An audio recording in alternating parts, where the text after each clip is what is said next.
Good afternoon, everyone. Many thanks for joining us in person here in Brussels and for those of us joining us online.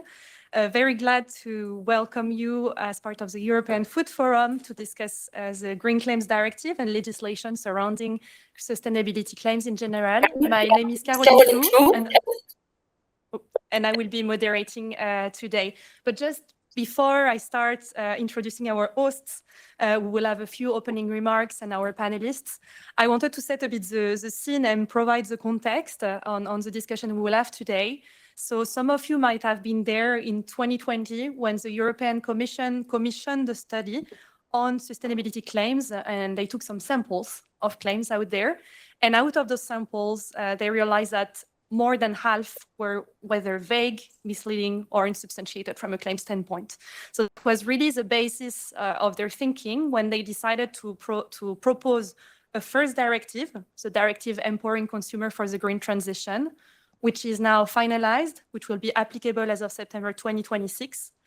And they proposed the second legislation that will be the purpose of today's conversation, which is the Green Claims Directive, and which is looking more at the substantiation, verification, and communication. So all the rules surrounding this when it comes to green claims.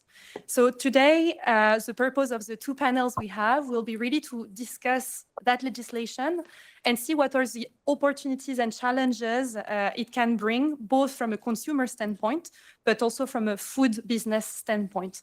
And we have like a great diversity of panelists to discuss this. We also have the chance to have two shadow rapporteurs working on the file. We will bring us first-hand information on it. But before I introduce you, MEP Fiocchi, I wanted to do actually as well a few words on the European Food Forum. I don't know if everyone is familiar with the forum, but just as a reminder, this is an independent, non-partisan, multi-stakeholder forum that is actually still governed and that was funded by members of the European Parliament. And it aims at promoting multi-stakeholder perspective on legislation surrounding food systems to make food system more competitive, resilient, and sustainable. And I think case in point today, when I look at the panelists facing me, many thanks to be here. We have good representation from academia, from the civil organizations, from businesses, from verifiers also. I think that's bringing the right different perspectives. I think what's important to keep in mind as well is that the European Food Forum doesn't take position itself. So let's remind this, every position that will be expressed here are the ones of the panelists represented. And finally, a few logistic rules. So this event is being recorded. I think important for everyone to note. There might be the participation of journalists, and more importantly, I think now I look at the audience, including online, there will be opportunity to raise questions at the end of each panel. So please, important point, think about your question as you listen to the panelists. Please submit them online. I will be monitoring on my phone if there are anyone coming. And in the room, please don't be shy. Raise your hands, ask your questions. That's also the purpose of today. Okay. Thank you, MEP Cavedania, for joining us. And without further ado, actually, let me thank both. Yeah, it's still working. Let me thank you, both of you, MEP Fiocchi, MEP Cavedania, for hosting this conversation here in the European Parliament. So both of you are part of the European Food Forum. And I think worth noting as well, as we're going to speak about the Green Claims Directive today, that on my left side, MEP Fiocchi, you are shadow rapporteur on the Green Claims Directive in the ENVI Committee of the European Parliament. And you, MEP Cavedania, you're shadow rapporteur of the Green Claims Directive in the IMCO Committee. And actually, I would like to start this discussion with a few opening remarks from your side, maybe starting with you, MEP Cavedania, if that's okay. Let's keep them short because I think we're lucky enough to have you as part of the panels as well. So otherwise you will have twice. Yeah, thank you. Thank you so much. Thank you to the European Food Forum for organizing this important discussion, and to all the guests and participants today. And thank you to Luisella for her daily work, and also to my important colleague and friend, Mr. Pietro Fiocchi. We are here to discuss together and to hear your insights and your contributions. And thank you for everything you can do, here. The Green Claims Directive, as you know, is the trialogue. So we are here just to improve this framework, this legislative framework, and also to understand better. And also, we are here as MEPs to listen what you think about it. So, anything else? Thank you, and have a good day and good job.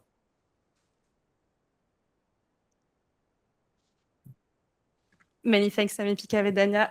MEP Fiocchi, do you want to? Oh, as you want. No, thanks to Luisela for organizing. Thanks to my friend Stefano, because even though he's so young, he's actually very competent and he works like a caterpillar. So it's for me, it's been a very strong ally in discussion with green claims. Him and Inco and me and Envy, and we work together very well.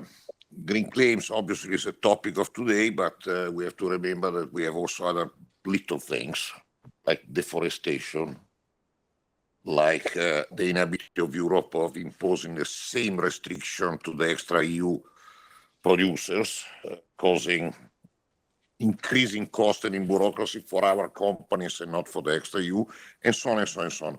But today we focus only on green claims. So thank you very much for everybody that came. Many thanks to both of you for those introductory words. So I will introduce our first panelist, just as well to explain to all of you why we decided to have two panels. It's because we have actually two committees working on the file. So the first panel will be really focused on the consumer side and what is being discussed in the IMCO committee, when the second one will be more focused on the side you're looking after, MEP Fiocchi, on the environmental side. Again, questions, please, like don't hesitate, keep them for the end, write them online for those of you joining online. So we're lucky enough for that very first panel covering information consumers across the EU on environmental aspects of products to have MEP Cavedagna joining us, but also Blanca Morales, who is representing the European Consumers Organization. So Blanca is Senior Advisor on Sustainability in BEUC, where she's been covering the Green Claims Directive, but also, if I'm not mistaken, Blanca, you've been covering EU eco-labels in the past. So I think it will be great to have that perspective from you. We also have Massimiliano Di Domenico, who's VP Communications and Government Affairs for Europe for Mondelez International. So thank you, Massimiliano, to be here and provide the perspective of a brand. And I think you will cover as well labels for brands who have invested in the transition so far. We will also have, so going one step closer to consumers, the retailer perspective, because when we shop, it's in retail usually. So many thanks, Emilie, for being with us. You are Director of Public Affairs for River Group, and you will bring that perspective. And if that's okay, MEP Cavedagna, following on your introductory remarks, I would like to ask you actually the first question. Yeah, if possible, I would like before to listen our guests and our experts. Okay, totally fine. Yeah, I think we can do this. That's no problem. And if that's the case, then Blanca, I might hand over to you to provide the perspective of consumers. Thank you very much, Caroline, and especially thank you to MEP Cavedagna and MEP Fiocchi for hosting this discussion on the Green Claims Directive. It's a very important discussion for consumers and for companies, as we see that a majority of consumers are interested in living more sustainably, and they are looking for environmental information when they are shopping. But in practice, there are many barriers in the market that are preventing consumers from making the sustainable choice as the easy one and the most affordable and convenient for them. And one of them is greenwashing. And we see this, for example, in the Consumer Conditions Scoreboard, which was published by the Commission 2 weeks ago, and which analyzed the consumer habits in Europe every 2 years. And it has shown that two of the main barriers for sustainable consumption is the lack of trust on environmental information, and also the confusion from consumers in identifying the most sustainable option. The comparative figures with respect to 2 years ago have worsened. So we see that it is very important to tackle misleading green claims also for the benefit of consumers and of companies. The findings of the scoreboard are also consistent with the results of a survey that BEUC conducted in 2023 in 16 countries, so including 12 countries from the EU and also the US, New Zealand, Australia, and Canada, where we aim to understand the consumer perception and experience with green claims. So in our findings, we could also see that 1 in 2 consumers prefer buying products with a green claim or a label, but that in practice, they are very frustrated with greenwashing because they cannot really identify the misleading claims from the reliable ones. And this is overall undermining trust in environmental information and is detrimental for the companies too. So this should not really come as a surprise because we see that more than half of the green claims on the market are vague, misleading, or unsubstantiated.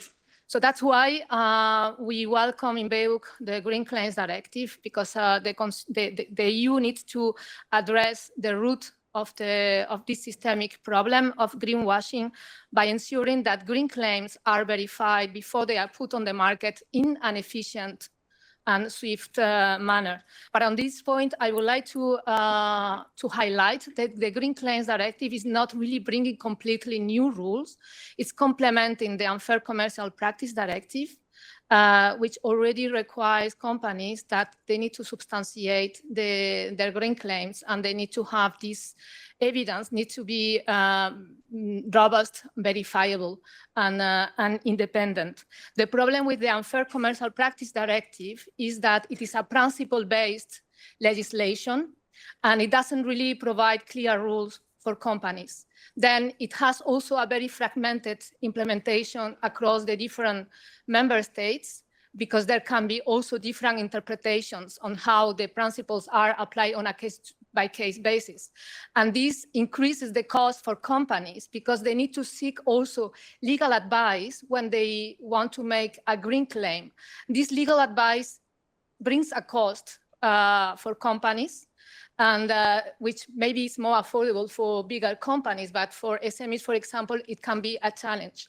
That's why the Green Claims Directive is interesting, because it creates a framework which will establish better guidance for companies and on how they can make the green claims with some more clear rules, which we are lacking in the Unfair Commercial Practice Directive.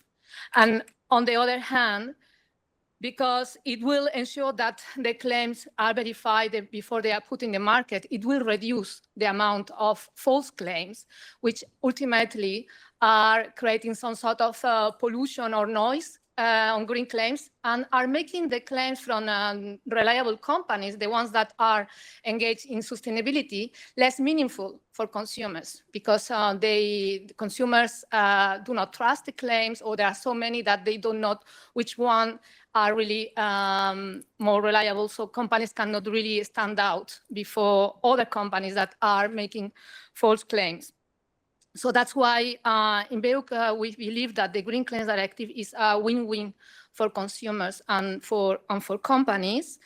And we have joined leading businesses and trade associations representing SMEs, also in writing to policymakers in support of the Green Claims Directive, to ensure that there will be ex-ante verification of green claims. Of course, we think that there need to be ways, and we have also been providing recommendations in that direction, that the verification process needs to be efficient and it needs to work for companies too, but it should be ensured that there is an independent oversight of the claims, robust market surveillance and enforcement. And to end my statement, it is also very important for consumers to ensure legal consistency between the Green Claims Directive and the Consumer Protection Law, and avoid that misleading climate-related claims will be on the market, because consumers pay many attention to these claims, but they don't really understand them well, and they are very much deceived when they realize that the companies are really not reducing the emissions when they are making these claims. I want to leave it there, and maybe I can comment more during the questions. Thank you. Many thanks, Blanca. And before I pass on to Massimiliano to get the perspective from the brand side, I just wanted to welcome MEP Ciriani as well, who joined us in the room. Massimiliano, please. Thank you very much. Thank you, honorable members of the Parliament, Mr. Fiocchi and Mr. Cavadagna. It's a pleasure and an honor to be here today. Thank you very much also to EFF and to Luisella for organizing this session, very important, on a very important topic. So thank you very much. I will take the next few minutes to tell you a little bit more about the company, because I realize that most of the times people don't really know the corporate brand, don't know our company.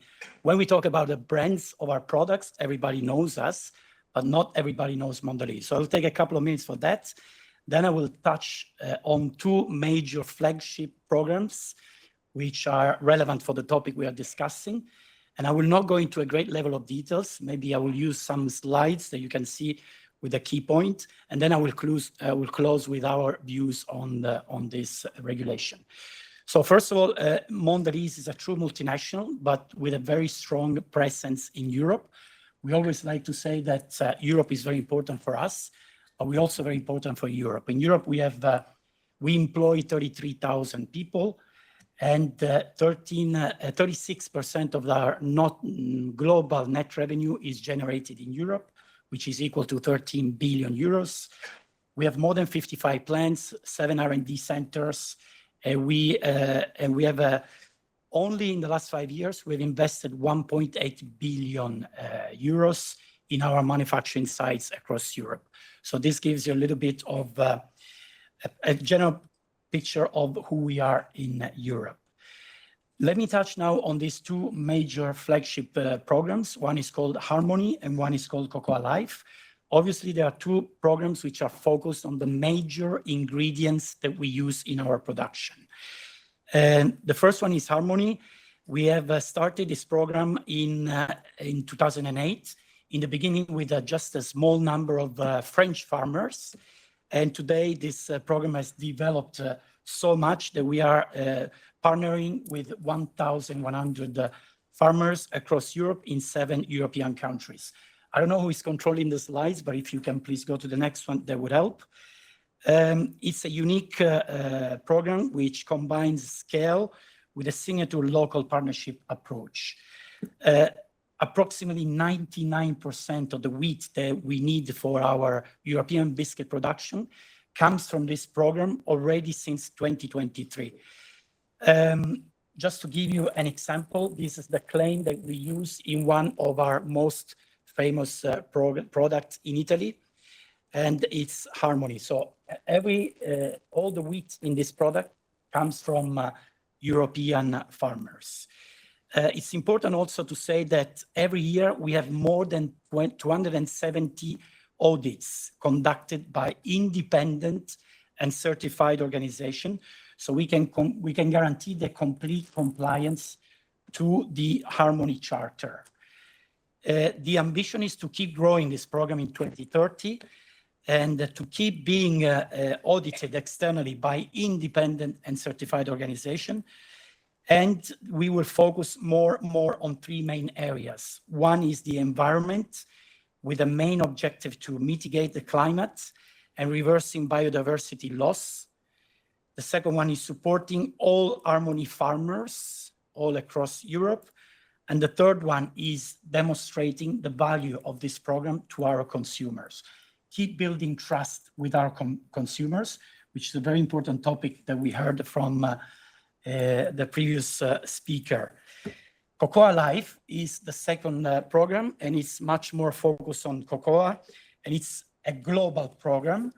And again, just to give you an example, this is the claim that we use on our products, and it's something that is fully recognized by and appreciated by our consumers.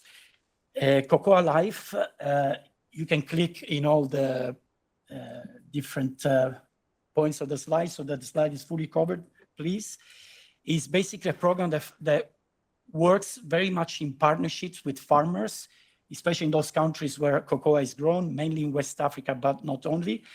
And we want to help these farmers to tackle the root causes of many complex issues in cocoa farming. These include risk of poverty, farm productivity, farmer livelihood, gender inequality, lack of basic infrastructure, child labor, and deforestation. We want to address this issue in full partnership with an integrated approach, and we want to bring dynamic changes to the community and landscapes where cocoa beans are grown. So these are the two programs. Let me close by saying what we think about the green claim legislation, and I want to be 100% clear. We are fully in favor of legislation and, sorry, it's my snack and food background. We're fully in favor of a legislation that facilitates the consumers to make informed choices and to prevent greenwashing. We think that this legislation will bring a level playing field across the industry. And we think that greenwashing practices used by some players in the market needs to be strongly addressed and sorted out very firmly. We strongly believe in the principle of no data, no claim. So every claim needs to be strongly substantiated by scientific and robust data. And we would like to make sure that we can keep investing in these programs, which we have developed over the years, and that the current and future legislation supports market access of these brand-owned labels, which are unique to us. We also want to build a stronger, even a stronger trust base with our consumers through these labels. And we think that additional pre-approval by the Green Claim Directive would be an additional burden, which we believe is not necessary, especially if third-party verification is done objectively and carried out by an independent, reliable, recognized third party. Equally, and finally, in support of our business, we want to kindly ask to take into account the sell-out time for products placed in the market before the application date of the legislation. This is in order to avoid packaging and product waste. Typically, a pack change needs to kick in 18 months in advance of the legislation. In the case of Harmony and Cocoa Life SKUs, the cost of these changes to comply with empowerment to consumer cost us 4.4 million euros. So when the Green Claim Directive is applicable at a later stage, we have to spend again the same amount. Thank you very much for listening, and this is our position. Thank you so much. I want to welcome MEP Trochu as well, who joined us in the room before. Oh yeah, Well, which I did. But we can welcome you again. Thanks for all of you to join us. Because Gianni is very important, so he 2 times. Don't be jealous, I can say this more if you. So with this, Emily, please bring us to the retailer's view. Thank you. Dear Mr. Cavedania, dear Mr. Fiocchi, dear European Food Forum, thank you very much for today, for this discussion. Maybe a few words about us, but very shortly about River Group. We are a cooperative. We are working in 21 European countries, and we are in food and DIY retail, and as well as in tourism. Our main business is in food retail, and our home market is Germany. And we meet in Germany some 50 million customers per week. And as a retailer, we have in direct contact with the customer, and we think this gives us a clear understanding of their needs and behavior. For us, is consumer trust very important. We understand the responsibility we have, especially as a food retailer. That's why we work closely with our suppliers, and we have processes in place to manage certification and labeling. Sustainability-related claims are not just part of our marketing strategy, they are deeply integrated into our supply chain and legal framework and sustainability strategy. It is a priority for us to follow consumer laws and I want to say that including preventing greenwashing and misleading customers. It's a fact, and if we fail, we could hurt our own business because we will hurt our brand and customer trust, and which is something we want to avoid because there is a financial risk for us. We believe, but we believe there are already strong rules in place to prevent greenwashing, like empowering consumer directive. And as retailer, including Rewe Group, we want to offer a wide range of products and sustainable, healthy products. And we are constantly expanding our product range. We have also invested in labeling and certification, and we have supported initiatives with NGO like NEBU and Climate Fund. We all agree that educating consumers about sustainable and healthy options is key, but it's also important for farmers to communicate their environmental efforts. They invest a lot in meeting high sustainable standards, especially in Germany, where many farmers go beyond the EU organic standards. These farmers need to explain their efforts to consumers so that they can justify the higher prices. However, the Green Claims proposal, as it stands now, it's too complex and creates a lot of bureaucracy for companies which is concerning. While the goal is good, the proposal is difficult to implement. It's unclear in many areas, which creates legal uncertainty. Without clarity, we may have to stop making sustainability claims altogether to avoid non-compliance. The proposed processes for verifying claims are too complex and it's costly. A full life cycle assessment and independent verification for every claim will be time-consuming and very expensive. We need simplification. Also, the time given to implement the changes is too short, especially for non-food products with long shelf lives. Changing labels involves a complex process that includes working with suppliers, certification bodies, repackaging process. And at the extent, we will need to start repackaging products that are already in our warehouse. That isn't sustainable. Also, there are also around enough certifiers available to handle the scale of this proposal at this time. This raises practical concerns, especially when it includes oral claims too. From a practical perspective, the proposal sends the wrong message. Why would we invest in climate projects if we can talk about them? Why would farmers invest in higher sustainability standards if they can communicate the higher cost to consumers? Also, we think all the current EU and national regulation for food labeling, there is not much space on packaging for more information. How much will consumers actually read? We believe the information should be proportionate, as EU consumers are already well informed. If the proposal goes through as it will put a huge burden on both small and large companies to make environmental claims. Many will find the bureaucratic efforts and costs too high and will stop making claims. This will have the opposite effect of what we want, by discouraging sustainable communication and making it harder to promote healthier and more sustainable products. If the cost of certifying claims is too high, it could lead to higher prices for consumers, which is already a problem with inflation. This proposal could create a business model where only certifiers benefit, not consumers and not companies. Therefore, we strongly urge policymakers to rethink this proposal. We are worried that the Green Claims Directive could become another bureaucratic nightmare, like what happened with the EUDR, CSRD, CSDD.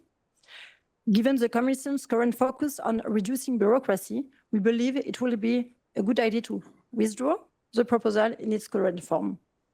If it isn't politically possible, we strongly urge to reconsider the details of the proposal, including ex-ante verification, the time given to implement the changes, the ability to communicate about projects, limiting the scope of the proposal, especially regarding oral claims, a simpler procedure for verifying, and allowing existing private label schemes and advertisement claims based on recognized standards to continue. We say yes to sustainability, not to greenwashing, but not to unnecessary bureaucratic burdens. Thank you very much. Many thanks, Emilie, and many thanks to all our panelists for this. I'm turning now towards MEP Kavedania. I think each of you were really clear in the messages you delivered. MEP Kavedania, you're shadow rapporteur in all those conversations. You heard the different points, and I'm quite interested to hear from you, what do you see with that legislation when it comes to benefits on the consumers and company side, and what you see potentially as trade-offs, and what are still the pending issues in the IMCO committee? Yeah, thank you so much also for the question. I just took some notes about the speakers, and just to say that until now we have been literally flooded by, I think, any kind of form of claim without legislation and without clear rules, no? Isn't it? Yeah.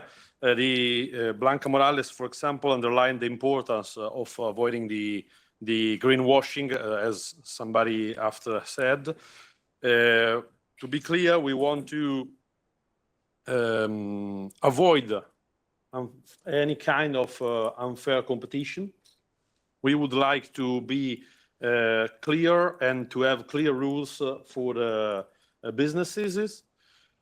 Just to be clear, we are against any kind of attempt of scoring label, just to be clear. For example, the so-called, the well-known Nutri-Score, we are against this stuffs. And yes, for sure, we need to preserve health and safety for the consumers, but in one hand, and in the other hand, we need to be not against the producers. So, for example, using a green claim is also sometimes a strategy, a business strategy, because there's a sensibility on sustainability. Excuse me for the alliteration, but I think it's so important to let our producers to produce in Europe, and we need to also to control all the products coming from the outside from our European market. Because, for example, we have a lot of legislations, not only in green claims, but in all other things in our European economic space. We have a lot of inside legislation, but we have no clear rules for the products coming from outside our European market. For example, I just want to read some critical issues for the ECR group. First thing, the idea that, for example, the restriction on environmental claims from the so-called highly polluting industries. I think it's a vague definition because it is not clear for the companies. For example, the idea of some sanctions. We ask, for example, to a complete removal of the sanctions. Isn't it, Mr. Fiocchi? And at the same time, I think we ask for another priorities, just to read the five, six priorities. We asked for simplified procedures for the farmers, first of all. We asked to limit the Commission ability to introduce restrictions through the so-called secondary legislation, for example. We don't want an overruling on this directive. We want, yes, of course, to reduce penalties and sanctions, and we would like to avoid any kind of extension of this directive to the packaging legislation, as somebody said before me. And to conclude, the idea to opposing to opposing to any kind of scoring system. Yeah. And we would like to oppose to any kind of scoring system because we need to put all the enterprises to work together and to be in a market free to let all our companies to compete and to have a sort of, I would like to say, correct competition against, let me say, against all the companies outside our market, European market. Because if we don't do this thing, we really risk to have a sort of invasion of products without rules. So I think this, to conclude, this directive could be an opportunity for our system, but we better do these things. For example, following the council position. We said, Mr. Focchi can underline this. We asked to support the council position in the trialogue because we agree that we need more freedom, but just some and small rules clear. Some rules, but clear, and to let our companies to work and have a good competition with who comes from the outside. Thank you.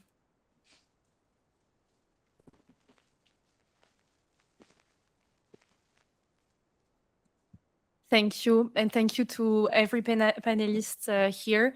So now it's time for questions. I don't know if there are immediate questions here in the room. Please do raise your hand if that's the case. I had noted we had one question, I think, which was submitted prior to the event. I don't know if Els Bedert is in the room and would like to submit question. Okay, so we can read the question then. So the question which was raised and was not addressed to anyone specifically, so please feel free to answer, is what risk do you see for these rules to present a barrier to encouraging sustainable consumption, and how can this be prevented? I think some of you started hinting into this, and I wonder, I see you a bit puzzled, Blanca. No, I couldn't hear well the beginning of the question. Okay. That's why. What risk do you see for the rules set in the Green Claims Directive to create a barrier in encouraging sustainable consumption, and how this could be prevented? So for instance, if we're not able to inform consumers anymore of, do you see that as a risk? Okay, as I said before, we see actually that currently with the Unfair Commercial Practice Directive, we see increasingly enforcement coming from the courts and from consumer protection authorities, which are leading companies to, in a way, not be sure how they can communicate on their claims. So in a way, the current system is creating greenwashing because there is a lack of clear rules of how companies can communicate. So in principle, the benefits that we see in the Green Claims Directive is that it can clarify how the companies can communicate, and it gives more legal certainty to them. And so we do not see that there will be a risk for companies to not be able to communicate.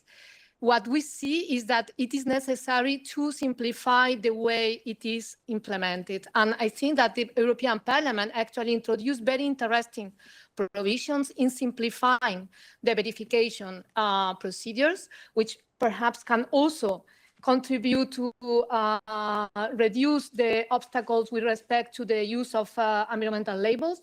For example, if claims are based on environmental labels, it is enough with certifying or like assessing the methodology of the label, but it is not necessary, again, to double check claims which have already been certified according to labels which are already proved compliance with the Green Claims Directive. So this is actually facilitating the use of green claims. And another element is that we do not think, and it has been made very clear by the Commission, that green claims will need to have in all circumstances full life cycle assessment. It doesn't make sense for claims that are more simple to perform a full life cycle assessment and to have data for every impact. See, this is not the intention of the proposal, and I believe that the European Parliament position made this quite clear.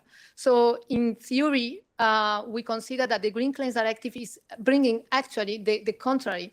It's helping companies to communicate their sustainability efforts. Thanks, Blanca. And I see a converging point versus what Emily said regarding life cycle assessment earlier. So it seems here we have like an agreement between the two of you. Massimiliano, did you want to react to that question? Because the context of greenwashing, I think it's interesting to hear. Definitely. I would like to say a couple of things from our company perspective. And I think the bigger risk is that the introduction of additional complexities and costs could be really a burden for the already existing and recognized claim, which have been growing over the course of the year. They've established a direct connection based on trust with consumers, and they are regularly and currently assessed by external parties, which are recognized, credible, and important. So I think from a company perspective, the risk to increase cost and complexity could divert the resources from pure focus on sustainability on dealing on this management of the bureaucratic part, which would take out resources away from the real objective of the claims. Thank you. You want to react as well? Please go ahead, Emily. I can confirm that I think it's a big risk for smaller businesses, because if big company might still afford to comply, smaller businesses won't. And I think because of the expensive and cost and complexity. Thank you. Any questions in the room? Everyone is very shy today. Okay. Well, if not, I have another question for you, Emily, actually. And maybe that's a bit to make it very concrete. So let's imagine that the green claims goes through. What does that mean for a business like REWE, very concretely? I think we will reduce the green claims, the claims. I think the sustainability related claims because of the complexity and to be compliant. I think we will take about the complexity, and we are working with a lot of little farmers. And the big invest did the farmers in the supply chain. I think it could be wasted because we can't communicate about this. The invest is done, but we can communicate to the customer. And I think it's a big risk, and we want to maybe to organize now our claims. But the bureaucracy is very high. And I think the biggest risk, as I said before, is really for the smaller one, for the farmers and for the invest. And it's not it's not for increasing sustainability. It's not the goal. I think it's not the right instrument for this.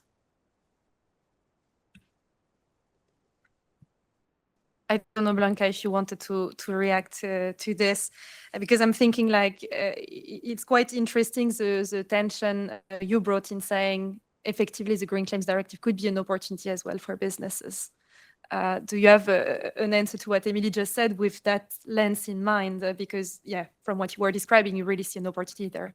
Yes, I say that because I have also spoken to big companies and to small companies. And there are SMEs, for example, Ecopreneur represents 5,000 SMEs. And we also, the letter, which was sent to policymakers from SMEs from Austria, the association represents 1,700 SMEs, and they see an opportunity. Also individual companies, for example, they say they make a lot of the biggest cost of their sustainability efforts are already associated to the changes in the procedures for manufacturing, and this is where they put the biggest cost. But then their claims get diluted in the market with many misleading claims, and they cannot really be competitive. And I also would like to bring the perspective of the European eco-label, which has more than 100,000 products certified and 2,000 companies using the label. 75% of the companies are mainly SMEs, and these labels have actually helped the SMEs to compete with bigger companies for which the brand is better known by consumers because they have a reliable label. There are small farmers that use also the organic label, for example, and these labels are exempted from the Green Claims Directive because they are already considered trustworthy. So if they make claims based on this type of labels, the companies do not need to have double verification. And we understand double verification should be really avoided in the proposal. Thank you. I have one last question for you, Massimiliano, but please, as said in the audience, like raise your hand. We heard a lot the word trust. I think it was a common theme, like coming from your three presentations. And from what you described, there is this link between like the relationship you've created with consumers through this labeling with trust. So what are your expectations from decision makers when it comes to the Green Claims Directive to keep this trust?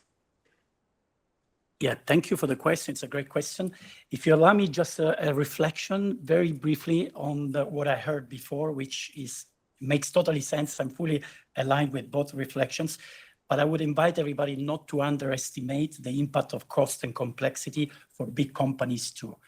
I have full respect for a small and medium-sized company, no doubt about it, but we need to realize also that the burden on big company is quite heavy too, especially when it comes to additional costs, because big companies also are under a lot of pressure nowadays. So this is something that I would like to share as a reflection. In terms of what we would ask is that given that our programs are both robust, they've been growing in the course of the year, and as I said, they go through a lot of verification from external third parties, there's two things that we ask. One is that the green claim legislation, which comes up on top of this one, which is currently in trialogue, should not be an extra burden. It should not be requiring additional pre-approval. So this is an important thing. And the other thing is that we should take into account also that by the date that the legislation goes into force, we should allow the products which are already in the market to be sold out until the end. This to avoid waste, food waste and problems for packaging waste for consumers and for producers. Thank you. And I think with this, we can probably close our first panel. So I think a big round of applause for all of you.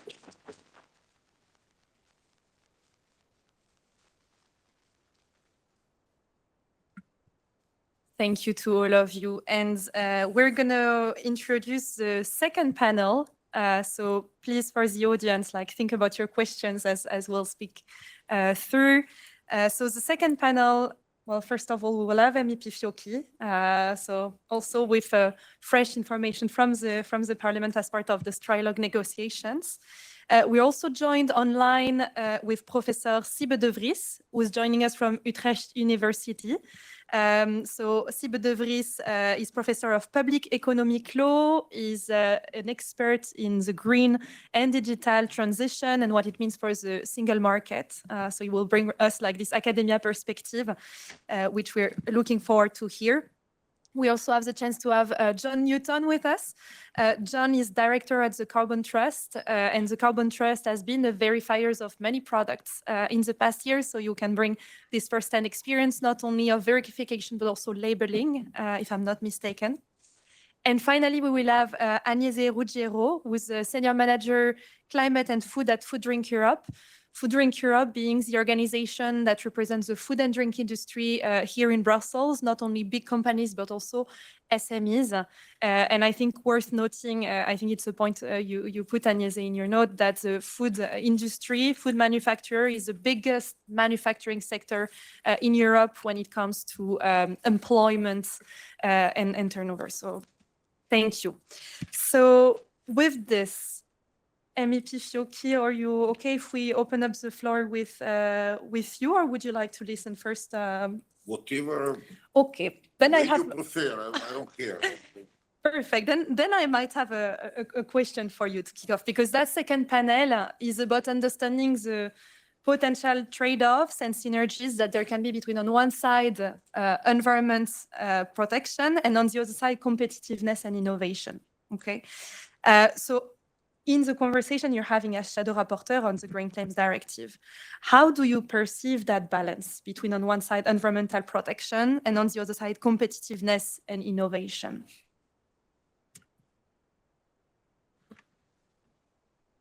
No, it's a very difficult question because in reality, per se, the green claims are not necessarily doing the right for the environment. Actually, very often are not doing the right for the environment.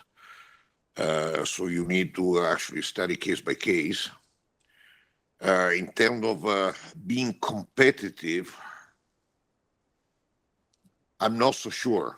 I'm not so sure because you know, we come from a season, last legislation, where there was a lot of ideas, a lot of ideological ideas in terms of the information that need to be converged to the final user. And in some cases was, you know, I know I'm not going to be politically correct in saying this, but we discussed one time or another in the different files the mandatory information regarding gender equality in the production of the product, animal welfare in the production of the product, CO2 emission in the production and distribution of the product, health, which is probably the most intelligent one, because if I'm celiac, I want to know what I'm buying, but chemical content, distance travel from the source, origin, expiration date, danger for certain domestic animal species, like do not feed potato peels to your dog or something like that. And all this in the language of the country where you need to sell the product. And of course, the Commission said that not all the citizens in Europe had a cellular phone, so we could not use a QR code to go from one language to another or to get the information. So you can imagine a company that is producing or is commercializing or distributing a product that needs to certify all these points. Okay, luckily, most of this did not happen, but it was a time that it was possible that we were going in that direction. So in my opinion, if it's done in a very pragmatic way, can give a competitive advantage to the European system, but only if Europe has the strategic power to impose the same type of regulation to the extra EU countries. Otherwise, it's going to be an extra cost for the European producers and distributors. As you have understood, I do not have a very positive opinion on these green claims, but there are some more things to say. I don't know if you want me to say later or I should say everything. I don't know, like you prefer. We can come back to you later if you want. We can listen to the others and then you can react as well if anything comes up. And many thanks for this. Professor Siebe de Vries, I don't know if you can hear us well. But yes, very well. Yes, I enjoyed very much the first part of the panel. And well, first of all, thank you so much for inviting me. It's a pleasure and honor. And of course, my apologies for not being there in person because I had other obligations here at the university. So I couldn't make it to Brussels, which is not even that far away from Utrecht. I will try to share my screen because I prepared a few slides, and I will keep it as brief as possible. Just see if it's going to work. Oh, one moment, please.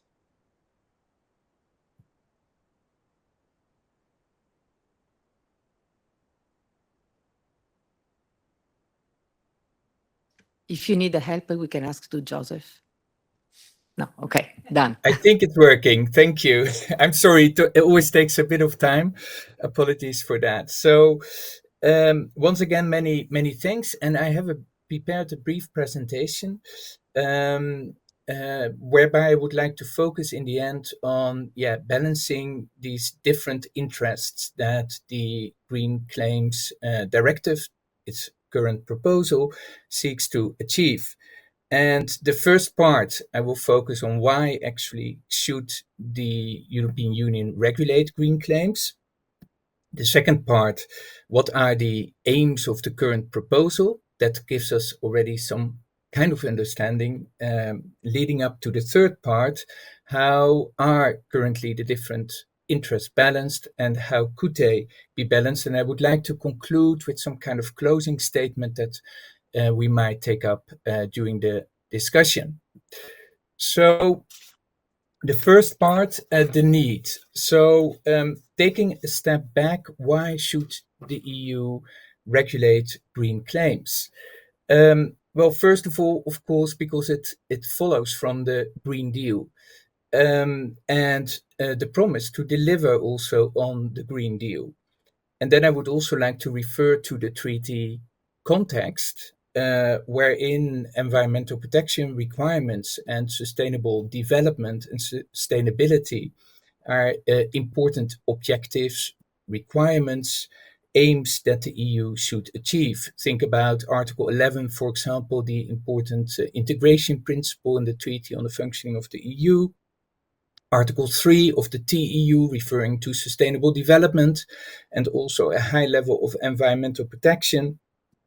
And of course, the legal basis of the proposed directive itself, Article 114, paragraph 3, that requires the European Commission to take as a base a high level of environmental protection in its proposals.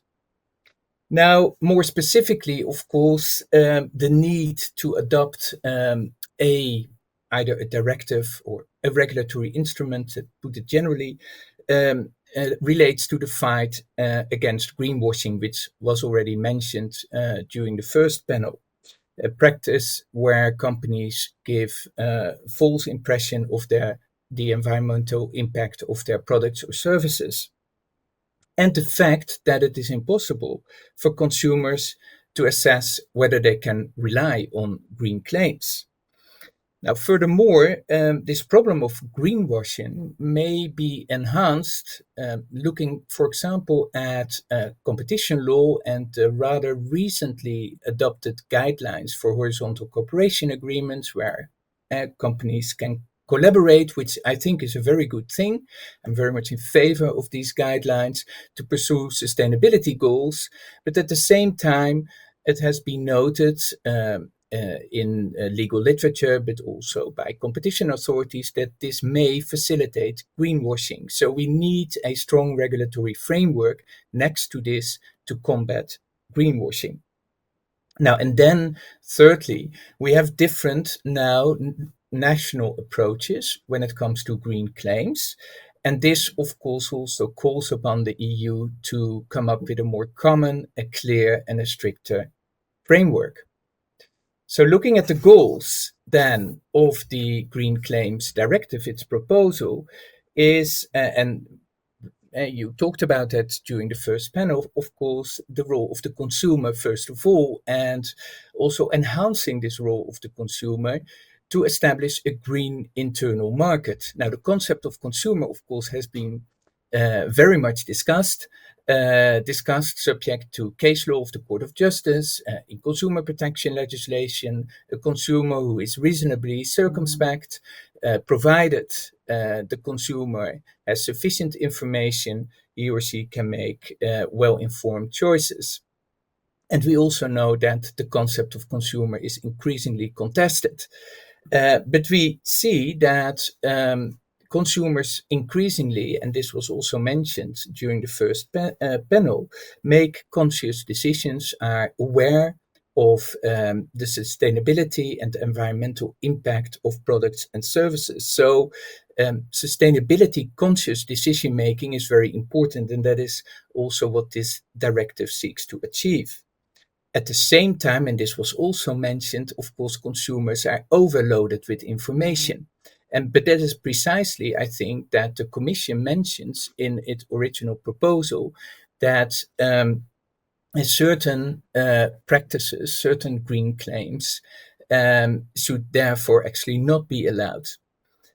Then, from a business perspective, of course, there's a harmonized framework which leads to legal certainty, a level playing field, and you could say fair competition for green products and services, and also the fact that green claims are lawfully used within the context of the directive that fosters, you could say, trade, particularly in green products and services. And that brings me to the third point, the balance. Because how does this directive, or could this directive, balance these different interests? And perhaps also a challenging question is, are these interests always opposing? And we talked about environmental protection and competitiveness, but perhaps they are not necessarily always imposing. Now, high standards for environmental standards that the proposed directive seeks to achieve, they are necessary, I think. I think everyone seems to agree on that, particularly knowing that these environmental claims have an impact on human emotions, on the perception that certain products are also healthy for yourself or those who think about future generations. And for example, in Germany, in the courts, this has also been recognized, and high standards are therefore required, similar to health claims of food products. Now, this is not necessarily, in my view, contrary to competitiveness if we understand this as a competitive advantage. So high standards are then necessary for, you could say, new investments in the food system, which benefits public health and environmental protection, contributes to the reduction of carbon and pollution, and at the same time fosters, you could say, market integration. But there are financial and administrative burdens. That is true, and you already talked about that. And the question is, who will pay the price? Is that the farmer? Is that the consumer? Is that the company? So I think this is unclear from the current proposal. In my view, a far-reaching EU approach is needed, looking at the environmental protection requirements that also the treaty actually sets, and we need to think a little bit more out of the box. An important, for example, legal principle supporting the market is the freedom to conduct a business, Article 16, which is also interesting, I think, for the businesses. But maybe this freedom to conduct a business can be relied upon, particularly for green businesses. And this is maybe what the directive seeks to foster. Now, other questions which I'm not going into is the directive a proper instrument? Because it leaves a lot of still leeway perhaps for member states to implement and enforce it, which causes, again, legal uncertainty. So maybe we should strive for a regulation.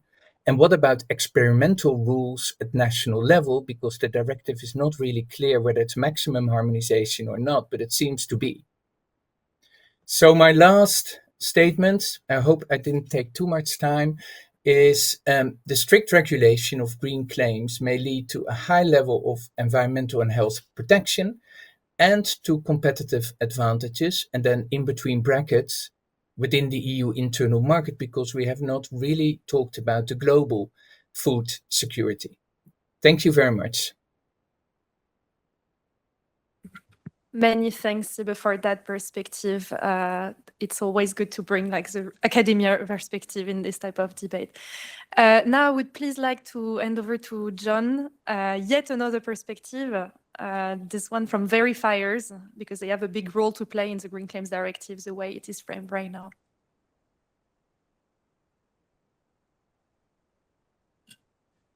Oh, sorry. Yes, I do have some slides. I don't know if they're going to be put up. There we go. Thank you. All right. So I've got quite a few slides, so I'm going to run through them fairly quickly. On the next slide, you'll actually see just a bit of introduction to the Carbon Trust, just so that you understand the context of it. I'll talk a little bit about our labeling scheme so that you understand what we do. Then I'm going to talk about what our customers, which some of the views have already been presented today, are asking for, and what verifiers need, and then our suggestions of how to take this forward. So the Carbon Trust is a mission-driven organization. We're a not-for-profit. So we're very much about accelerating the move to a decarbonized future. We're about 400 experts, and we've footprinted and labeled over 37,000 products. So on the next slide, essentially what our label is doing is very much like you're familiar with. It's either on pack or it's digital, depending on the context. And essentially, it helps companies to showcase their products when they're verified, their footprints, they're reducing and lowering them, and supports those claims. We work in B2B and B2C, but we essentially, the principle behind it is exactly what the Green Claims Directive is looking to achieve, and that's clear, transparent communication of carbon credentials. And we work on a global basis in over 40 markets. Then on the next slide, you'll actually see we introduced the label in 2007. We are the first. Oh, sorry, if you can run through all of those and complete that slide, thank you. So we started in 2007, and that was a time when greenwashing wasn't even a term. I don't think that it was anyone just talking about. But essentially, that was our aim. We really wanted to stop misleading claims. Yeah, please just keep going until you get to the end of that slide. So the important thing here is that we've evolved this label over a long period of time, and we are the longest standing and first label scheme, carbon label scheme in the world. And then on the next slide, you'll actually see what our label looks like. And this is this latest iteration. And this is really designed for communicating to consumers what the credentials of the product are. And sorry, can you just populate that slide as well? I didn't realize it had all these animations. So there's a whole lot of fields on the right as well. So it really describes what a consumer is looking for on pack or on a website, and essentially provides all information about the validity period, and what standard has been verified against, and then links to the websites of both the client website and our own label directory. And if you keep just populating that, and then you can move on to the next slide. So we've just, and please click again, on the label directory, we've actually just launched this label directory. And really what it is an online directory where consumers can go and actually look at the credentials of the product. And if you go to the next slide, you'll see what that label directory looks like. But essentially what it is doing is enabling consumers to get information that they normally don't have access to. And this is one of the common themes we hear, is that consumers are confused. They don't really know what these labels mean. If you go to the site, you'll actually see the details of what the carbon emissions are, the amount of reduction. You'll see the geographies that it's verified in. You'll actually see the years that it's been verified and that it's actually valid. So for consumers, they get all the information they want if they want more access than what's on the label in the store. And this is really, I think, what ultimately I as a consumer would want, and I think this is what consumers are calling for as well. And then on the next slide, you'll actually see the companies, some of the companies we deal with.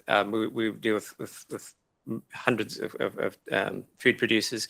So yeah, the kind of views that I'm representing today are some of the sort of common bits of feedback that we have. And if you move on to the next slide, you'll actually see what food producers are saying to us. And I think some of these views have already been expressed in the first panel. Everybody wants a level playing field. A lot of our customers have spent a lot of money investing in sustainability, and they really want to communicate the good work that they've done and are continuing to do. And it's quite frustrating for them when somebody can go and just put a green leaf on a self-certified product and get the same sort of halo effect. So this is really important to help them differentiate. They also want consistency, and I think this is really important when you're considering the Green Claims Directive, because a lot of our customers are multinational, so they work across multiple geographies, and having different rules in every single market, and even within the EU, having different rules in each country will add cost and complexity. And the more we can harmonize that, and the more that can be synchronized with what's happening elsewhere, the easier it is for producers to be compliant. And another point that was raised earlier is clear guidance. I mean, I think that theme is really coming through very, very strongly. Consumers are asking for clear, understandable, transparent information. And as a result, some companies are actually starting to green hush because they're quite worried about getting it wrong. And then the return on investment, companies need, and I think that point was made as well. Commercial companies want to show a return on investment, and they've got to be able to demonstrate how they can generate, how they should invest in sustainability to continue the work that they do. And for the first time, actually, we've now got figures to substantiate that there is a return on investment. On the next slide, you'll actually see on Amazon Climate Pledge Friendly, they have a scheme where all certifiers that they recognize are raised against products. And products that have the Climate Pledge Friendly with the associated verifications get 12% more website hits and 10% increase 12% sales lift, 10% increase in product page views, which essentially means, and you wouldn't imagine Amazon consumers being the most environmentally concerned, but even there's a definite return on investment. So this should be really good news for companies that are looking to differentiate themselves and actually can demonstrate how they can take competitive, get additional revenues through competitive advantage. And then the next slide is what label schemes like ours, and I'm not pretending to present all independent label schemes, but really what we need from this directive process is the clarity of the process, the requirements that need to be in order, timelines, and also I think just a transition period so that our customers can catch up, because if they know they have to comply by certain dates, they can plan for that. Also, rather than starting everything from scratch, use pragmatic existing structures. I mean, there are structures for the EA 122 and the ISO CASCO standards for conformity. Just set those parameters and enable whoever's going to be able to operate within the EU, they have to comply with those basic frameworks. That will actually take out a lot of the less helpful labels. So I think the other thing to mention is that these schemes exist, they operate internationally. So our customers do have multiple geographies, and it's really important that they can be compliant in all of those. And those are the kind of things that add cost. And then my final slide is just a summary. So really what we're saying there is we know the consumers want this. We've got research and it's been backed up with the research that was done for the Green Claims Directive. Consumers really do want this, and companies will obviously be able to get competitive advantage if they're able to address those consumers' need. We recognize there's way too many unregulated, non-credible labels across the EU. We really do think the Green Claims Directive can address this just by setting those guidelines and helpful rules. And independent third-party label schemes and accredited verifiers that are shown to be worthwhile definitely will support the same purposes of the Green Claims Directive. And what we need as verifiers is just a clear and pragmatic approach. So thank you very much. Thank you, John, for bringing that perspective. In this panel, we also have Agnese. So Agnese, please, really welcoming your thoughts as well. I mean, we heard before about like one of your members, Mondelez, but I think worth saying as well, you're representing SMEs as well. So that would be good to have that perspective too. Thank you. Thank you, Caroline. Thank you so much for the invitation, and our hosts, MEP Fiocchi and Cavedagna, and to Luisella and the forum for hosting this debate. I quite like the fact that I am the last one on the panel, because as I was hearing and following the discussion, the food and drink manufacturers, which I represent through Food Drink Europe, and you have already said a few words, Caroline, on the breadth and the importance of this industry in Europe, are quite aligned. And so I would like to echo my fellow panelists in our position.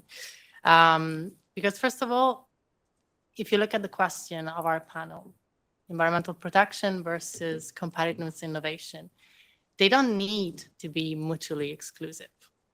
In fact, they should work hand in hand.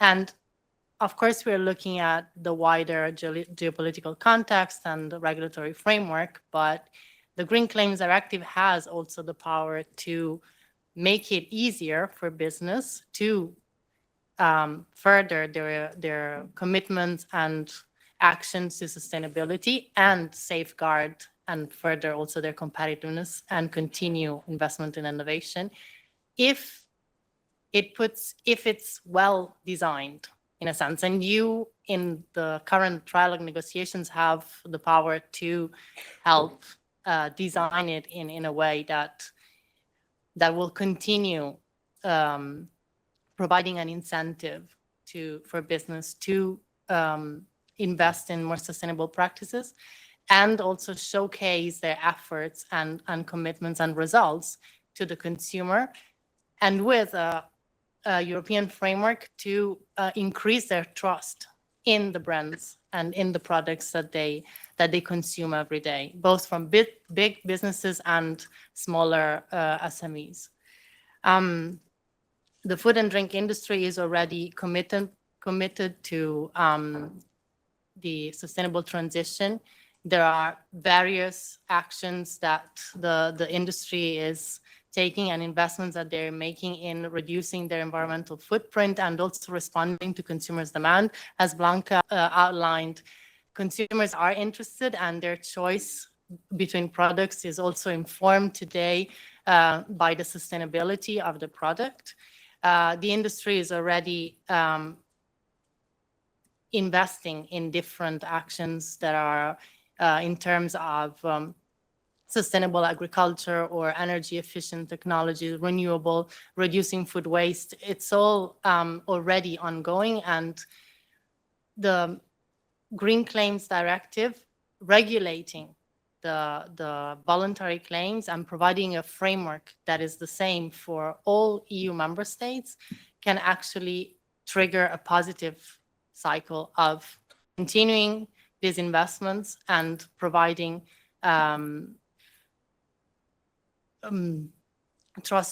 reliable information to consumers. So this is our message as well. What we need to see for this directive to be successful for businesses as well is the practicability of the directive. So we need to make it simple enough that is feasible and workable for businesses. There are, and here again, I've heard similar messages to ours in the needs for substantiation and verification. There are methodologies that are already certified in terms of substantiation. There are differences in the types of claims.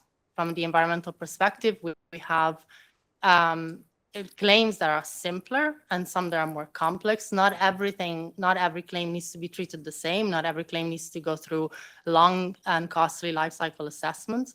There can be a differentiation already in the directive in terms of what kind of substantiation methodology is needed for what kind of claim. And also on the verification side, not every claim needs this ex ante verification if it's already been verified from in other instances. For example, as we mentioned, if a company wants to use a label that is already certified, they should be able to use this label on their product because the verification already happened with the label owner. Similarly, as we are discussing, as you are discussing in the Environment Committee, climate-related claims, if a company has a net zero climate commitment and is already working with an international body like the Science-Based Target Initiative, for example, that has strict plans and methods for assessing and calculating the pathway of the company to reach net zero, that's already conform with the international guidelines. So it's making offset claims or removal claims more difficult, or only limiting the carbon removal certification framework as the main framework to certify these claims would be limiting, especially for companies that have global supply chains and make investments outside Europe. And you've already seen this mentioned by one of our members, indeed, Mondelez, that has programs in countries like Africa where they source cocoa, which is one of the main ingredients of many products. And we have members that source coffee as well, other commodities that don't grow in Europe. So to conclude, I would say this directive can help business continue their investment in sustainability if it's proportionate, simple, and workable. Thank you. Thank you, Agnese. I think we have another MEP to welcome, MEP Torselli, who joined us in the room. Thank you for being with us. And with this, I don't know, MEP Fiocchi, if you want to react to what you've heard and listened. No, I also have to give you some news how the work is proceeding.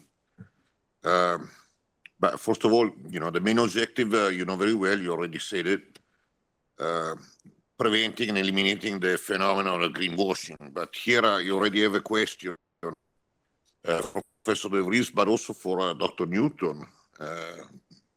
We have several companies in Italy that say zero emission. Of course, with different type of certification, but in one case, one company actually invested a lot of money to reduce the emission. In the other case, the other company just bought carbon credits. Technically, they're both zero emission, but my opinion, from a moral point of view, I see the difference. So I don't know what is your your opinion on this. Now, labeling, consumer awareness, already commented before. We are in a situation that we are going through a lot of technical meetings.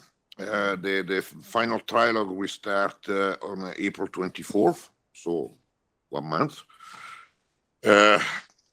It is singular to me that we have a position of the Council of Member States which is much more pragmatic than the position of the Commission and the position of the Parliament. Okay. For example, the Council asked for the exemption of the fuel claims from the application of the directive, the application of simplified procedure for the agricultural operators, thinking, I don't know why only the agriculture, but in my opinion, there is a possibility to enlarge it to all the SMEs. And they would like to have a reduction of the Commission power to limit claims about chemical substances and a significant reduction in sanction, which is also another important thing for the industry, because one thing is you put a regulation, you put a directive, and so on, and you give a sanction, but to over sanction is never a good idea, in my opinion. But the European Parliament actually has done something completely wrong. We discussed this a lot.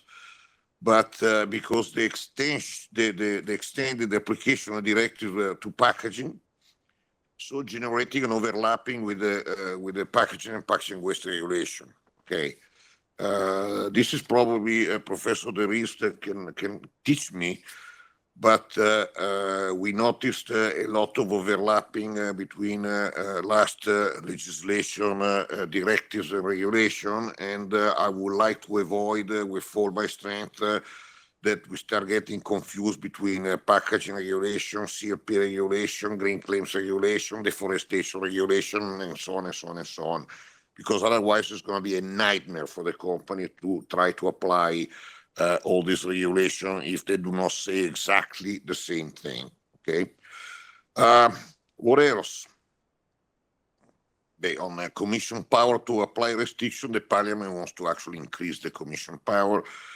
They don't want any tax relief for the agricultural operators, and they're pushing strongly for what my colleague Stefano, but he left, we call Nutri-Score. And by the way, I explain why we're against the Nutri-Score, not because it's a French invention, but in my opinion, started from a very scientific application by some British scientists on the main food. And then it was wrongly applied to elaborated food, which are two different things, making it very easy to use an indicator like that to privilege one product over another problem. It is a problem. It is a problem because, again, when also Stefano was talking about having a level playing field in terms of competitiveness, if you have a distribution sector in some countries, and this happened in Europe, that give you a 10% discount if you buy the product with Nutri-Score and does not give a 10% if you buy the similar product without Nutri-Score, this is, my opinion, is a problem for the European business. But anyway, let's go to the bottom of this. Now, in my opinion, again, we need to fight so that from a juridical point of view, there's no overlapping or contradicting indication. And this is very important. We have to fight because for the regulation to be very simple and clear, either black or white, easy to apply. Obviously, we're against excessive bureaucracy, but I already said, you know, if you simplify and make it clear, it's a very strong way to reduce the bureaucracy. If you make it extremely complex, you increase bureaucracy. Other than that, we are working in that direction. You know, personally, I'm hoping that the Council will keep his position, and we will see what happens during the trialogue.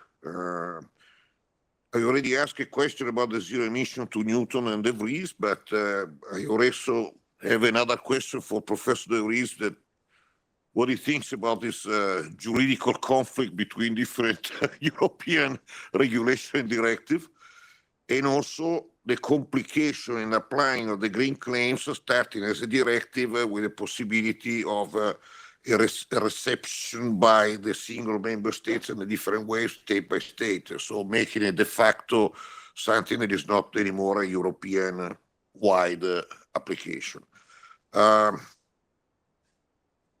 one technical question for Mr. Newton. When you say zero emission on emission reduction, obviously you're talking about real emission reduction, not I buy credits. You also, okay. And was interesting your data regarding a 12% increase in sales after applying your brand, let's call it. But I'm interested because that's an average. I'm interested to know if you actually have data regarding, because there are products that goes to a customer base which are more sensitive to this type of arguments. So you actually have a very wide difference depending on the type of product or type of distribution sector. I imagine yes, but the question for you. And actually, I have no question for Mrs. Ruggiero because she actually told me what I have to do. So, fantastic. One thing is, since you're active in the drink industry, we found a phenomenal company in Italy that they were actually producing CO2 by composting waste, and they were purifying the CO2 and selling to Coca-Cola to produce carbonated drinks. So that could be a way to decrease. That's it. We need to fight. We see how the trial goes, and we are available for any comment or any suggestion, because it's quite a difficult topic with a lot of different point of views and a lot of tricky parts. So thank you, everybody.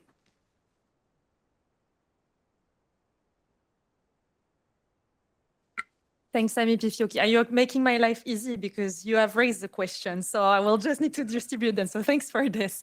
So let's start maybe with the first question you raised, which is regarding these climate-related claims and the use of credits. And I'm actually interested in hearing the three panelists there on this topic. Maybe we can start with you, John, because I think the question was directed to you to start with.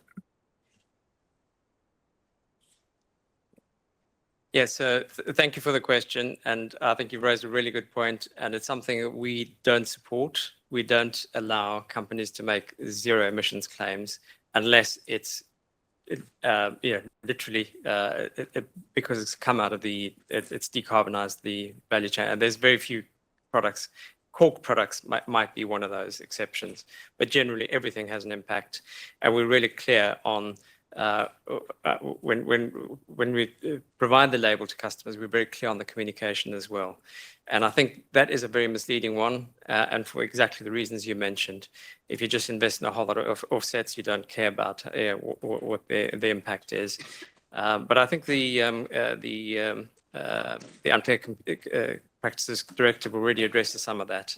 It says, you can't make claims that product is sort of negated its emissions or somehow offset. So I think that is something we strongly agree with. I think it's really important that companies are honest and clear about the fact that it does have an impact. And all they really are trying to do is mitigate that impact by being more efficient. And we do see innovation as a result of that, because companies are year on year, they're striving to reduce.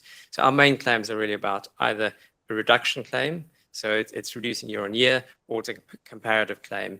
Sometimes they want to showcase one product in their range versus another, sort of a vegan Kit Kat versus a dairy Kit Kat would be a good way of positioning those two products against each other. So yeah, we don't support those claims. And your second question is more difficult. We've never actually had data until the Amazon one, and Amazon is a data company. Don't get those figures directly from our customers. I can tell you lots of consumer research. We've got, 2/3 of consumers say they will buy green products if they're clear and they trust them. In reality, we know people don't always behave in that way. So unfortunately, I don't have that data. I wish I did, but it's very difficult to get hold of that. Professor De Vries, do you want to react on the question MEP Fiocchi was raising regarding claims based on credits, offsets? Yes, thank you so much. Really interesting, very good questions. And I would like to concur with what John said, that of course zero emission claims are very problematic under the directive. But suppose you have a reduction of these emissions, that raises, of course, an important point, because that is not really clear from the directive itself, the proposal. So that could be clarified perhaps in delegated acts by the European Commission. That's one way to go forward. Another way is to clarify it somehow in annexes or in the directive attached to the directive itself. And that raises then, or that brings me to another question that Mr. Fiocchi raised about, the directive has to be implemented into 27 different legal orders. And of course, this may lead to new barriers. And that's why you see that recently in many areas, regulations are favored, but regulations often contain open and vague terms that also need to be specified, often by national courts. So, it depends how you eventually define these kind of claims. Would you like to do that at EU level? Is that by the legislator? Is it by the Commission through delegated acts? I think that is a question that now the proposal seems to favor the delegated acts option. And maybe should I also address the question about the other legislation, the relationship between the Green Claims Directive and other legislation? Yes, we can cover this one as well, please. Yeah, so as far as I understand, is that the Green Claims Directive does not apply where more specific other legislation has been adopted, precisely to prevent this kind of overlap. So that would mean that the other legislation is considered then to be the lex specialis. So there are certain constraints in that sense on the scope of the Green Claims Directive, at least the proposal. And one is indeed the precedence of other legislation, lex specialis, to this one. I don't know if that answers your question. Does it? Yeah. Yes, but again, like I was explaining before, there are two opposite positions by the Council and by the Parliament. And the Parliament would like to go over this concept you say that, the application and actually insert the package regulation under the green claims. Okay. The Council wants to do the opposite, but I don't know if it's possible from a juridical point of view, because I'm not a jurist, but maybe a side conversation for the two of you to have on this one. Like, okay. Thank you. Thank you, Professor. I come and see you in Utrecht. Actually, we have a question online, but I wanted to stay on climate-related claims because, Agnese, you hinted on this in your presentation, and I wonder if you wanted to react to this and what you think in the text about it.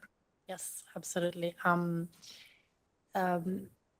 As mentioned by John just now, the climate neutrality claims on products are in any case not banned by the empowering consumer for the green transition. So what we're discussing here and what's important for food and drink companies are the net zero and climate neutrality claims on the company. And the thing is that this is one of the instances in which there is the whole life cycle analysis that goes into assessing the different emissions by scope for a company and where they can be addressed. And there are commitments and investments are already made today in reducing emissions in scope 1, 2, and 3. When it comes to scope 3, most of the emissions of food and drink companies come from farming.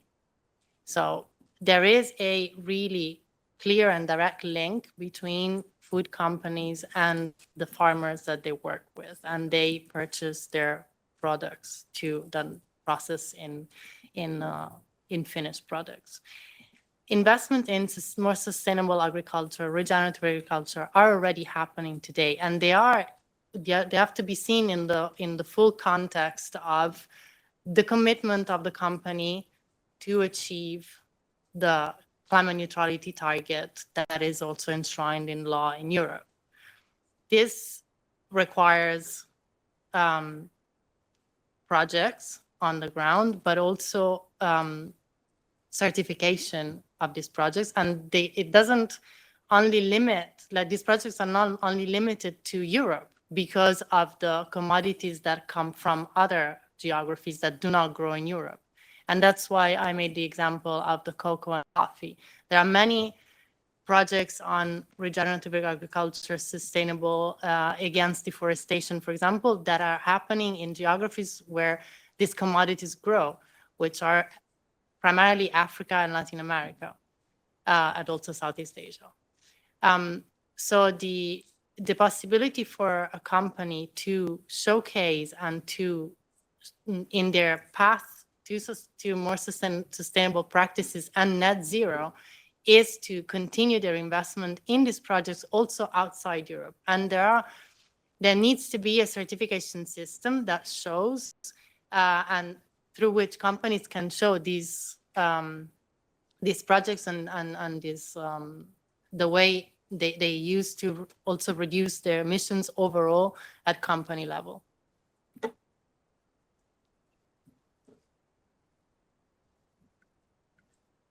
Many thanks, Agnese. MEP Trochu, please. Thank you. I have not a lot of time because I must leave in 5 minutes, but I don't want to leave before having giving my question. I don't know if you speak about that, but it is about novel food because this winter I put an objection against the text who wants to put mealworms, you know. And the reason why I was afraid with this subject is that, you know, EFSA gave not clear answers to my questions about allergy. I am in Scent committee, so that's the reason why I want to speak about from this committee. You know, when you are when you have allergy with shrimp, for example, you can have allergy with cricket or mealworms.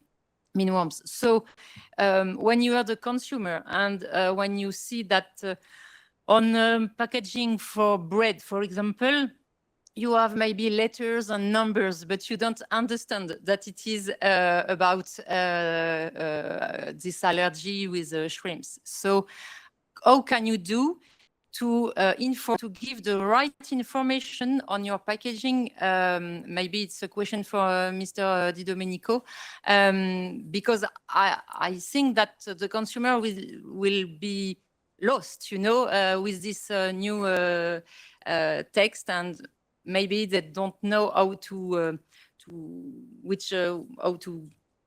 be able to have the right information when they are in the supermarkets. Thank you. Thank you for the question, and I will try to answer before you leave. Okay. So I'll be fast. I think we are fully in favor of the highest level of transparency in communicating the content of our products to the consumer. I think it's a responsibility. I think we do it already. We're also open and in favor to a structured and organized way to do this, as long as it's, again, harmonized across Europe and beyond, possibly. Because from us, again, it's a question of complexity and costs. If we start working with different types of communication on the products on different countries or in different areas. So we're in favor. We are fully aware that it's needed. It's a responsibility, but we need to have an harmonized approach based on solid scientific foundation. I hope I answer your question. Yes. From our perspective. The problem is that I'm not sure that we have today the solid foundation to say that there is no danger, you know, so that is my problem. So. And from a company perspective, happy to partner and cooperate with the institution as always, I say in many occasions, we want to be part of the solution. And I'm conscious this is maybe a bit not exactly in the scope of the green claims, but maybe it's one point with the European Food Forum that can be reflected upon to communicate answers from that multi-stakeholder perspective if you're interested. Yeah. Ah, but superb. Then that's even better. Thank you.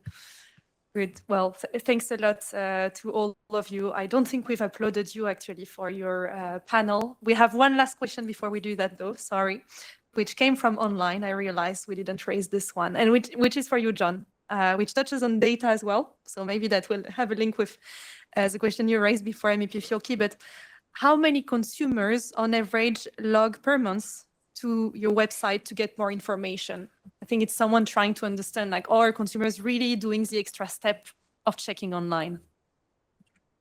Well, thank you for that question. So we've literally just launched this label directory in the last few weeks. So the numbers are exceptionally low, and we've also got a small representation of product there. So it's something I'd be able to answer in a year or two's time, but at the moment it's just been launched. Yeah, so.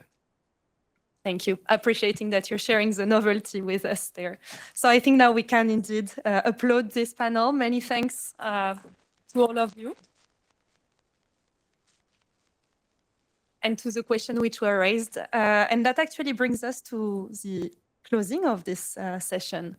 So actually, MEP Fiocchi, would you like to do a few closing remarks before we share like the next upcoming events?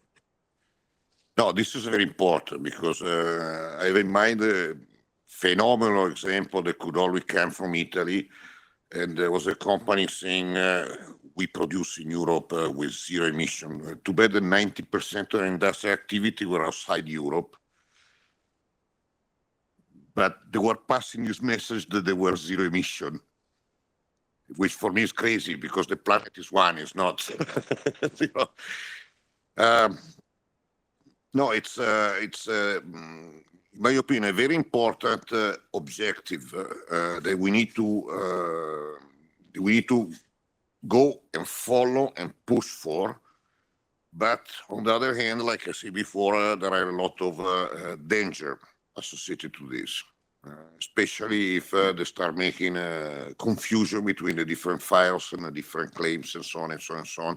And if they come up with a very difficult regulation to apply, especially for small industries. Other than that, we try to work and get a piece of legislation which is the best possible. We will see. And of course, we are here to learn. So any suggestion, you know where to find us. Write us. That's it. Thank you very much to everybody.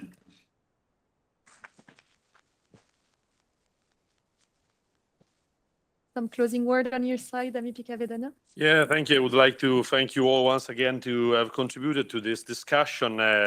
Yes, of course, we want all a sustainable future, but at the same time, we want a fair and pragmatic policies and issues for fair and pragmatic competitiveness. At the same time, we are available for everything. Yeah, me, the Mr. Fiocchi, and also I think the EFF, and thank you EFF to organizing this panel, this discussion. Thank you all. Thank you. And before everyone leaves, just like a few last remarks. So first, yes, many thanks to Luisela and Redzi for putting things together. If any of you here wants to join the EFF, this is an open forum, so please do come and see Luisela or speak with her if you're interested to do so. I also want to mention upcoming events that the European Food Forum is organizing. So one on novel food, you were saying, will come. But like one which will come already in May will regard olive oil, extra virgin olive oil. So if you're interested. And another on proteins in June, fresh news. And you can, if you want, you can find all these events on the LinkedIn, Instagram, Blue Sky, and X of European Food Forum. Many thanks to all of you for joining us. Thank you.